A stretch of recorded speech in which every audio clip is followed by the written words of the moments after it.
Pakistan super league की team Quetta gladiators में शामिल middle order batter Umar Akmal का कहना है कि कोयटा की टीम ने जो इन पर भरोसा किया है वो इस पर पूरा उतरने की हर मुमकिन कोशिश करेंगे। कराची में मीडिया से गुफ्तगू में उमर अकमल ने कहा कि वो इस टूर्नामेंट में सेंचुरियां करें या ना करें, अगर इनकी टीम जीतेगी तो इन्हें ज्यादा खुशी होगी।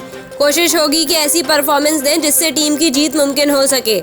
इनका कहना था कि ग्लैडिएटर्स के लिए पिछला सीजन इतना अच्छा नहीं गुजरा था, लेकिन इस बार उम्मीद है कि जैसी टीम बनी है और जो कॉम्बिनेशन बना है इसको देखकर इवेंट काफी अच्छा लग रहा।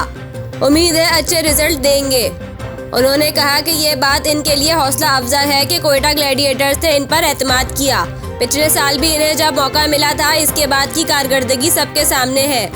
इनका कहना था कि मुझ पर इस बार भी भरोसा किया है, कोशिश करूंगा कि इस भरोसे पर पूरा उतरूं।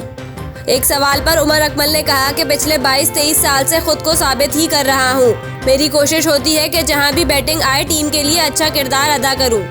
उमर अकमल का कहना था कि कंडीशन देखकर लग रहा है कि मैचेस अच्छे होंगे। रात के मैचेस में औस का किरदार भी होगा। ड्यू को सहन में रखकर bowling coach Umar Gul bowlers को गीली गेंद से बॉलिंग की प्रैक्टिस करा रहे हैं। उम्मीद है कि बॉलिंग यूनिट के तौर पर हमें ज्यादा प्रॉब्लम नहीं होगी। उन्होंने कहा कि पाकिस्तान का मेन बॉलिंग यूनिट ही इस टूर्नामेंट में एक्शन में है और वो तमाम ही नौजवान है। मेरे ख्याल में अभी ये तमाम प्लेयर्स तवील अरसे तक खेलेंगे।